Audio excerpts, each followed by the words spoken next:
대한민국 5060 세대의 자산을 지키는 전략가 부의 데이터입니다.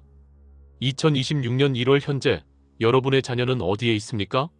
혹시 30이 넘고 40이 넘었는데도 아직도 여러분의 집 안방 건너편 방에서 늦은 시간까지 잠을 자거나 게임을 하고 있지는 않습니까? 자녀와 경기가 어려워서 잠깐 쉬는 거야. 준비하는 시험이 있어서 그래. 라고 스스로를 위로하고 계십니까? 죄송하지만 그 위로가 여러분의 노후를 파괴하고 있습니다. 지금 대한민국은 일본보다 더 빠르고 더 잔인하게 8050 함정으로 빨려 들어가고 있습니다. 80대 늙은 부모가 소득이 없는 50대 자녀를 부양하다가 결국 치료비와 생활비를 감당하지 못해 동반 자살하거나 파산하는 이 끔찍한 비극이 남의 일이 아닙니다. 많은 분들이 설마 내 자식이 부모 등골을 빼먹겠어? 라고 방심합니다. 하지만 데이터는 거짓말을 하지 않습니다. 오늘 부의 데이터는 사랑이라는 이름으로 포장된 경제적 기생의 실태를 낱낱이 파헤치고 자녀와 같이 죽지 않고 함께 사는 유일한 자산 분리 전략을 제시합니다. 영상 끝까지 시청하셔서 여러분의 노후 생명줄을 꼭 잡으시길 바랍니다. 먼저 우리의 불길한 미래인 일본의 상황을 더 깊이 들여다보겠습니다. 2026년 일본 내각부의 최신 통계에 따르면 중장년 히키코모리, 즉 40세에서 64세 사이의 은둔형 외톨이가 무려 61만 3천 명으로 집계되었습니다. 이 숫자가 무서운 이유는 따로 있습니다.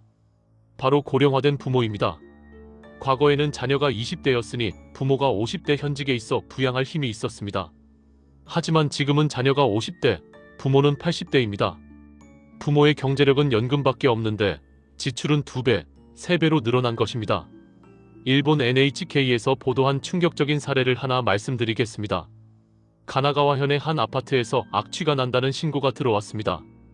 경찰이 문을 열고 들어가 보니 거실에는 백골이 된 80대 아버지의 시신이 있었고 그 옆방에는 50대 아들이 태연하게 스마트폰 게임을 하고 있었습니다. 경찰이 묻자 아들은 이렇게 대답했습니다. 아버지가 돌아가신 걸 신고하면 매달 15일에 들어오는 연금이 끊기잖아요. 그럼 저는 뭘 먹고 삽니까? 이것이 바로 연금 기생의 민낯입니다. 자녀에게 부모는 사랑의 대상이 아니라 그저 현금을 뱉어내는 숙주로 전락해버린 것입니다. 일본 금융청은 이 문제를 해결하기 위해 사망신고 의무화를 강화했지만 여전히 음지에서는 부모의 사망을 숨긴 채 유령처럼 연금을 타쓰는 좀비 가구가 늘어나고 있습니다. 여러분, 이 이야기가 과연 일본만의 이야기일까요? 시선을 한국으로 돌려보겠습니다. 한국은 일본보다 상황이 더 심각합니다. 통계청의 2025년 가계금융복지조사 데이터를 분석해보면 한국에는 일본에 없는 독특한 리스크가 존재합니다. 바로 리터루족의 급증입니다.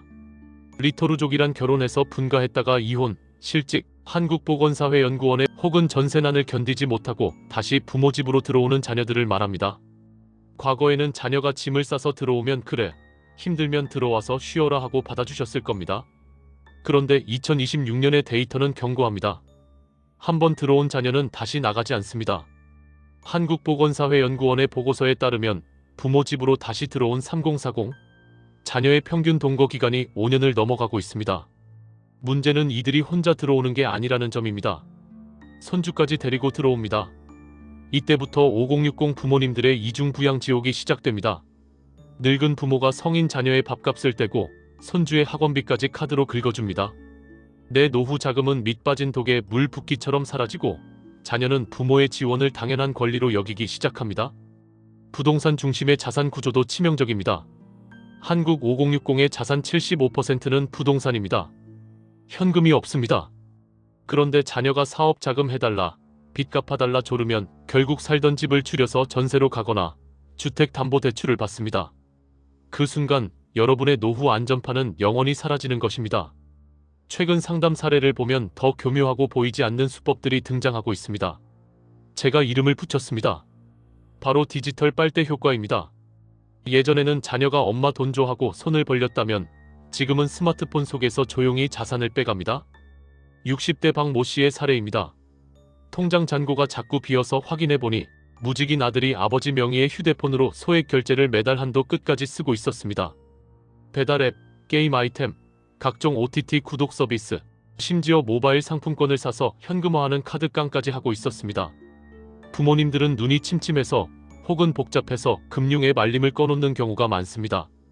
자녀들은 이 틈을 노립니다. 간편 결제 시스템에 부모 카드를 한번 등록해 놓으면 지문 한 번으로 수십만 원이 빠져나갑니다. 이것은 명백한 금융 착취입니다. 하지만 부모님들은 자식을 범죄자로 만들 수 없어서 속만 끓이다가 결국 신용불량자가 되고 맙니다. 도대체 우리는 왜 이토록 자녀에게 약할까요? 전문가들은 이것을 공생적 의존이라고 분석합니다. 첫째, 죄책감입니다. 대한민국 부모들은 자녀의 실패를 자신의 탓으로 돌립니다. 내가 더 좋은 대학을 못 보내서, 내가 뒷바라지를 못해줘서라는 미안함 때문에 자녀의 무리한 요구를 거절하지 못합니다. 둘째, 체면입니다. 주변 친구들은 자식이 대기업 갔다, 의사 됐다 자랑하는데 주변 내 자식이 방구석에 있다는 사실을 인정하기 싫은 겁니다. 그래서 겉으로는 멀쩡한 척하며 뒤로는 빚을 내서 자녀의 품위 유지를 돕습니다. 하지만 기억하십시오. 여러분이 느끼는 그 죄책감과 체면이 자녀를 영원한 경제적 불구자로 만들고 있습니다. 둥지에서 밀어내지 않는 어미 새는 새끼를 날게 하는 것이 아니라 둥지에서 둥지와 함께 추락하게 만들 뿐입니다. 이제 결단을 내려야 할 시간입니다. 눈물 흘릴 준비 되셨습니까? 독해져야 삽니다. 여러분과 자녀 모두를 살리는 3단계 실전 매뉴얼을 드립니다. 1단계, 대국민 담화가 아닌 대가족 담화를 발표하십시오.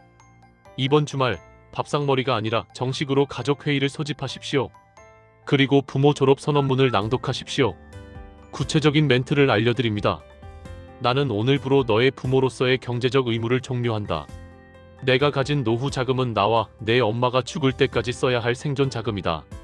앞으로 3개월의 유예 기간을 주겠다. 그 이후에는 생활비 분담이 안 되면 독립해라. 이 말을 할 때 절대 울거나 미안해하지 마십시오. 은행원이 대출 거절하듯 단호하고 사무적으로 말씀하셔야 합니다. 2단계, 현금을 묶어버리는 강제연금화를 실행하십시오. 자녀는 현금 냄새를 기가 막히게 맡습니다. 통장에 목돈이 있으면 어떻게든 핑계를 대서 가져갑니다. 지금 당장 목돈을 깨서 즉시 연금이나 주택연금에 넣으십시오. 아들아, 나도 주고 싶은데 돈이 없다. 다 연금으로 묶여서 매달 생활비로만 나온다. 해약하면 원금 다 날린다. 라고 말할 수 있는 핑계, 즉 구조적 장벽을 스스로 만드셔야 합니다. 3단계, 자녀에게 고기 대신 낚싯대도 아닌 배고픔을 주십시오. 많은 부모님이 자녀가 안쓰러워 몰래 용돈을 줍니다. 그것이 독입니다. 배가 고파야 밖으로 나갑니다. 자녀에게 현금을 주는 대신 고용노동부의 국민취업지원제도 팜플렛을 식탁 위에 올려두십시오. 정부가 지원하는 직업훈련과 상담을 받게 하십시오. 내가 밖에서 100만 원을 벌어오면 내가 경력금으로 10만 원을 더 주마. 이런 식의 매칭 펀드 방식은 좋지만 무조건적인 지원은 절대 금물입니다. 마지막으로 간곡히 호소합니다. 자녀를 사랑하십니까? 그렇다면 지갑을 닫으십시오. 여러분이 파산해서 병원비 한 푼 없이 자녀에게 짐이 되는 것이야말로 자녀에게 주는 가장 큰 고통이자 민폐입니다. 여러분이 건강하고 경제적으로 자립해서 품위 있게 늙어가는 모습, 그것이 자녀에게 보여줄 수 있는 최고의 교육이자 유산입니다. 잔인하다고 욕하셔도 좋습니다. 하지만 10년 뒤 벼랑 끝에서 그때 그 유튜버 말을 들을 걸 하고 후회하지 않으시려면 지금 당장 결단하셔야 합니다. 데이터는 감정이 없습니다. 오직 생존을 위한 방향만 가리킬 뿐입니다. 오늘 영상이 여러분의 마음속에 있는 나약함을 끊어내는 칼이 되었기를 바랍니다. 도움이 되셨다면 구독과 좋아요를 눌러주시고 자식 문제로 속 썩고 있는 친구들에게 이 영상을 공유해 주십시오. 여러분의 결단이 대한민국 5060을 살립니다. 지금까지 대한민국 5060 세대의 자산을 지키는 전략가 부의 데이터였습니다. 영상 시청해 주셔서 감사합니다.